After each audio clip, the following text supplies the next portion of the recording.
Hello, this is Jan, and this is my new channel, Kintsugi Light, Illumined Humans.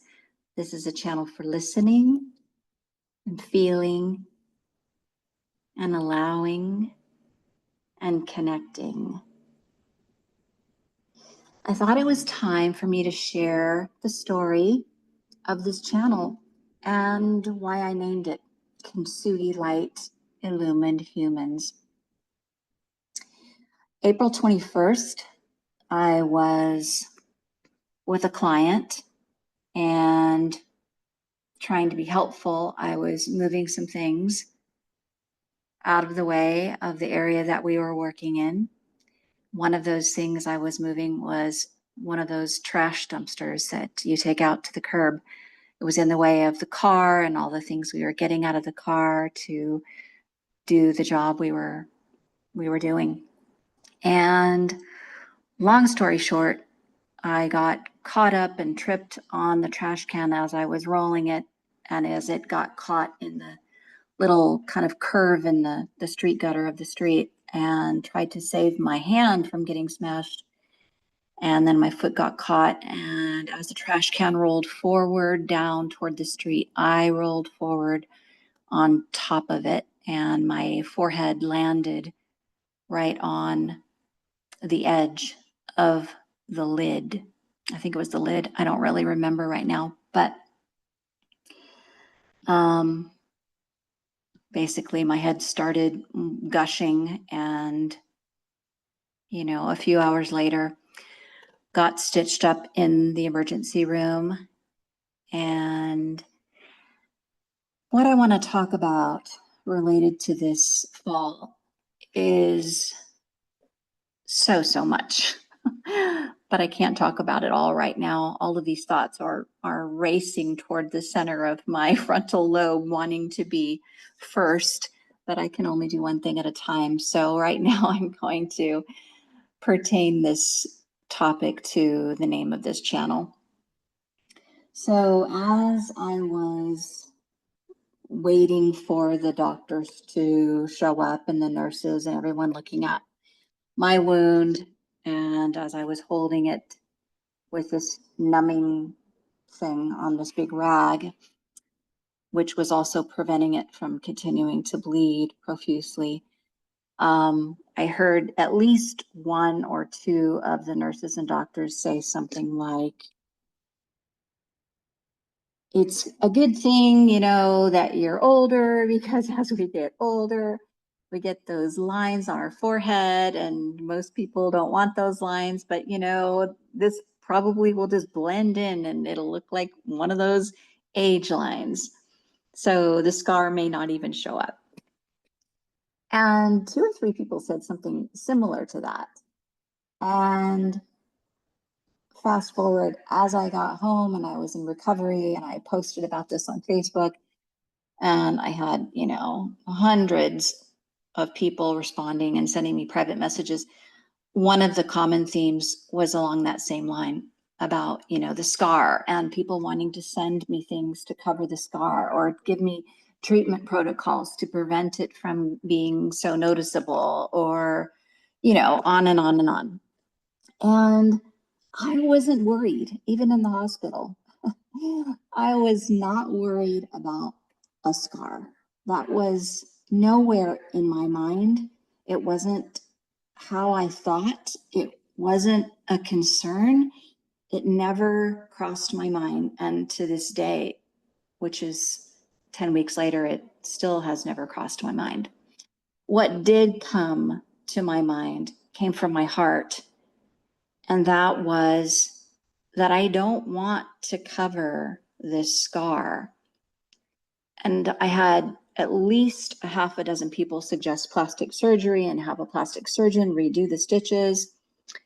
And I didn't want to have a plastic surgery procedure or a plastic surgeon do the stitches. I am not about masking what many people label as imperfections of our humanness, of our experiences.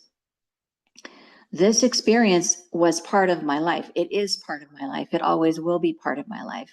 It's something that happened to me and for me and through me and by me as a profound spiritual up-leveling and shift that had started that very day and is continuing. And it's something I wouldn't trade for the world.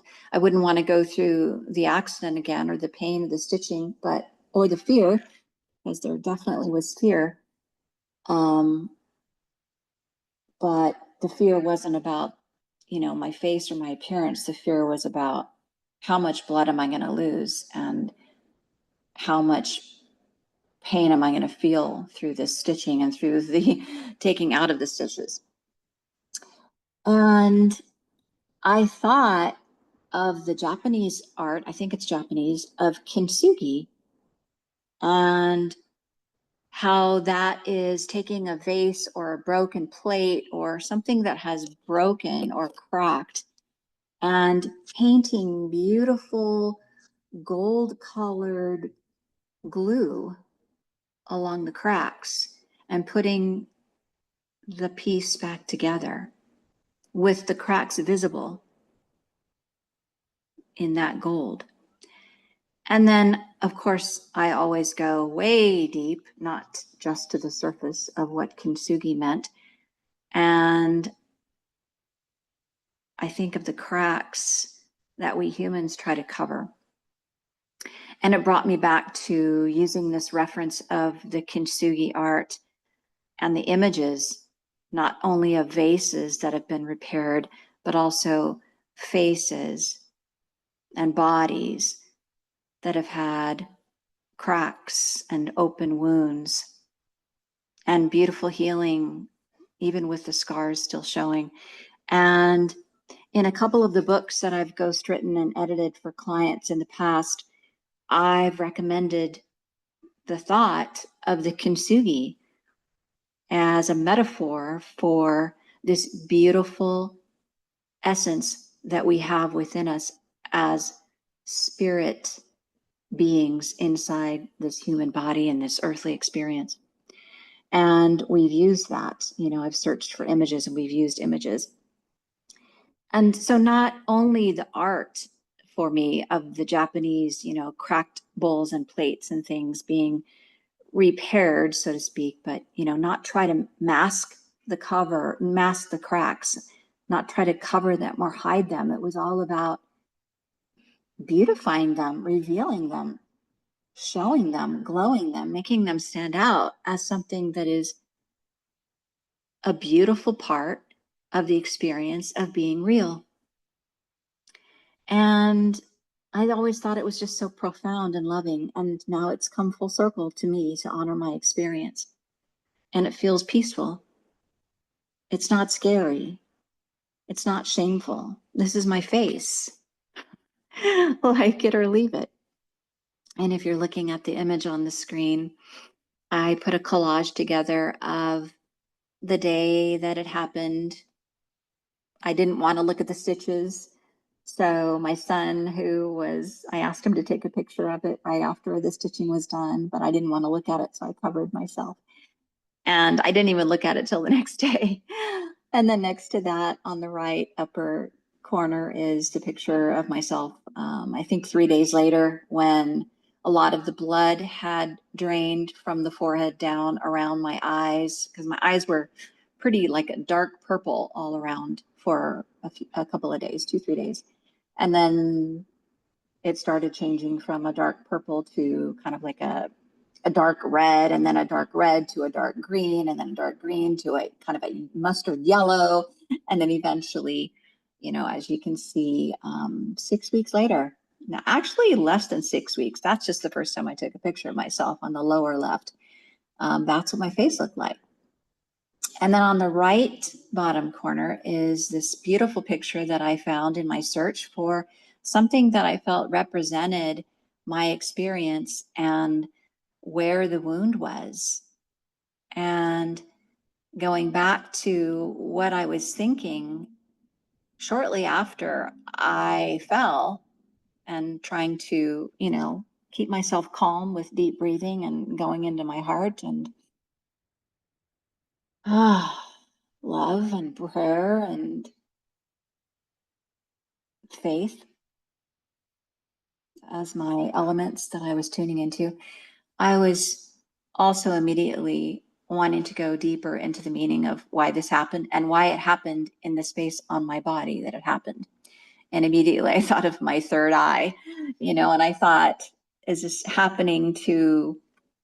a wounding to my third eye? And that shortly after that was that was like a false premise. It wasn't a wounding, it was actually an opening, which might be something I'll go into in more depth on another video. But right now, I just want to share that this was the premise of the name of this channel. And this was part of the new foundation of the new iteration, the new version of me that birthed itself that day, April 21st, 2025. This is the reason I could no longer do videos on my previous YouTube channel, which if you want to take a look back, it's Inspired to Change. And it had been a year and a half, I think. I had been going back and forth wanting to do videos and then not wanting to and wanting to and not wanting to and, frustrated with myself, like, why am I not continuing my messaging to the world? And that day, or shortly after that day, the answer came clear as bell, because you are not that person anymore. You cannot go back to that old form.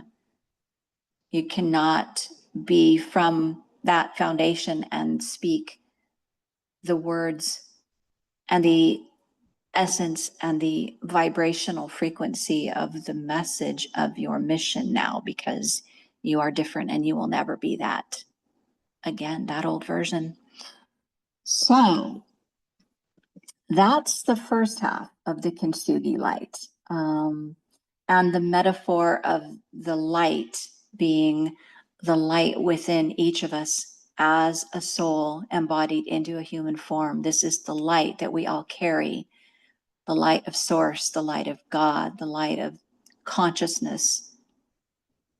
Though we don't often believe that we have that light within us, or we believe that something happened to it and it's died and it's dimmed and something someone did or something we didn't do right took our light away, which is farthest from the truth. The light is always there. And that's why I wanted this image of me and this premise to be, sometimes the wound needs to be revealed to be healed, and to tune in to the light that is always within you, waiting to shine through the cracks that you try to cover. The second half of the name of this channel came to me in April of 2024, I think it was, when I was on my path of knowing that I was going to be creating a new website, a new version of my mission, a new way to serve, and a new foundation of speaking from a YouTube channel. And I didn't know when it was going to be finished or complete. It's not finished or complete as far as the website. But I believe and have known for a very long time, though I wasn't really clear on the exact wording and the how that it would come about, but that my mission here is to bring people back to life. And I mentioned this, I think it was in my very first video on this new YouTube channel, so you can go back and listen to that. I really came back fully alive by my heart fully breaking all the way open when my son died in May of 2020. I'll be doing a more in-depth story on that at some later time, but you can go back and listen to my first video to hear a little bit about that. But that illuminated me.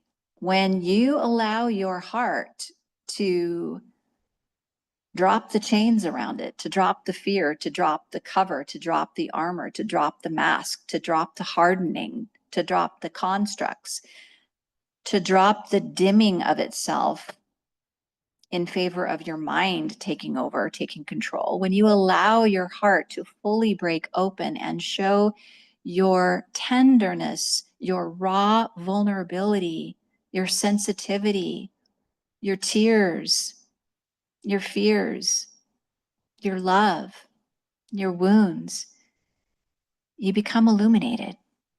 It's a chemical reaction, kind of like those glow sticks. I remember the first time I had one of those glow sticks. I'd never seen it before, and someone told me what to do. And, so I cracked it open and boom, it just came to life with all this beautiful light. And that's what happened to me. Although I had already been coming to light, that like broke it all the way open. I couldn't hide it anymore. Once you break that glow stick open, you can't put that light away. It's there. And this is the illumination of the human. This is the coming back to life that I'm talking about. This is what I'm here to do, to illumine the human. Well, I'm not actually going to illumine you. You're going to illumine yourselves, but I'm here as your guide, as your trusted companion, as your teacher, as your healer, as the one who shows you the love and the light that you are. So I'm going to read a brief story. It's probably not brief. It's about 5 minutes that kind of goes along with this, and why we hid our light in the beginning, why we dimmed ourselves, why we don't think it's, why we sometimes call it shameful to talk about our brilliance and show ourselves. That's because we were taught to do that. We were conditioned from birth. Well, not exactly from birth, probably from age a year and a half, I'd say. So here's a little story written by Robert Bly. If you want to look it up, you can read it again. He says, let's talk about the personal shadow. When we were 1 or 2 years old, we had what we might visualize as a 360-degree personality. Yes, energy radiated out from all parts of our body and all parts of our psyche. A child running is a living globe of energy. We had a ball of energy, all right, but one day we noticed our parents didn't like certain parts of that ball. They said things like, "Can't you be still?" Or it isn't nice to try and kill your brother. And behind us, we created this invisible bag, and the parts of us that our parents don't like, to keep their love, we put inside that bag. By the time we go to school, our bag is quite large. And then our teachers have their say. Good children don't get angry over such little things. So we take our anger and we put it in the bag. By the time my brother and I were 12 in Madison, Minnesota, we were known as the nice Bly boys. Our bags were already a mile long. Then we do a lot of bag stuffing in high school, but this time it's no longer the evil grown-ups that pressure us, but the people our own age. So the students' paranoia about grown-ups can be misplaced. I lied all through high school, automatically, just without even thinking, to try to be more like the basketball players. So any part of myself that was a little slow went into that bag. My sons are going through the process right now. I watched my daughters, who were older than my sons, experience it. I noticed with dismay how much they put into the bag. But there was nothing that their mother or I could do about it. Often my daughters seemed to make their decisions on the issue of fashion or collective ideas of beauty, and they suffered as much damage from other girls as they did from men. So I maintain that out of a round 360-degree globe of energy, the 20-year-old ends up with a slice. We'll imagine a man who has a thin slice. The rest is in the bag. And we'll imagine he meets a woman. Let's say they're both 24. She has a thin, elegant slice left. They join each other in a ceremony, and this union of two slices is called marriage. Even together, the two of these slices don't make up one person. When the bag is large, marriage entails loneliness during the honeymoon for that very reason. And of course, we all lie about it. How was your honeymoon? Wonderful. How was yours? Oh, wonderful. Different cultures fill the bag with different contents. In Christian culture, sexuality usually, definitely goes automatically into the bag. And with it goes a lot of spontaneity.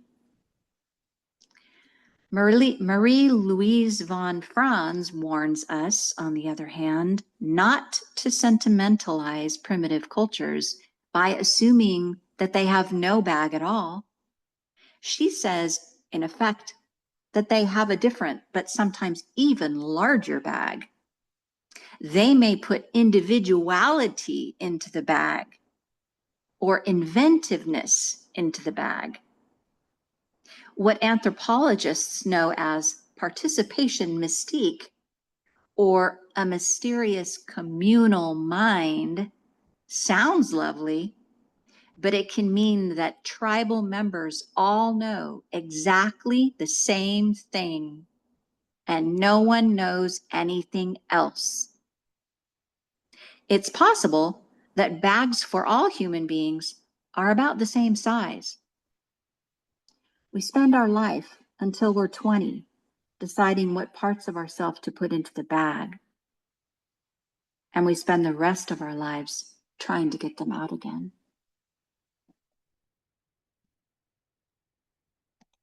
If you want to look up that poem again, that's written by Robert Bly. It's called The Long Bag We Drag Behind Us. So that's my story. That's the birth of this channel, Kintsugi Light, Illumined Humans. If you have felt inspired, illuminated, or curious, please engage in the energy exchange with my message by liking or subscribing or commenting or sharing this video or this channel. And if you would like a unique and personal session or a reading or transmission with me on a general or a specific theme, send a message to my email below in the description box. I am a guide for self-realization, deconditioning, emotional healing, and life simplification. I also provide ghostwriting, editing, creative advice, and narration. I look forward to seeing you, hearing you, connecting with you sometime soon. Be well. You are becoming an illumined human.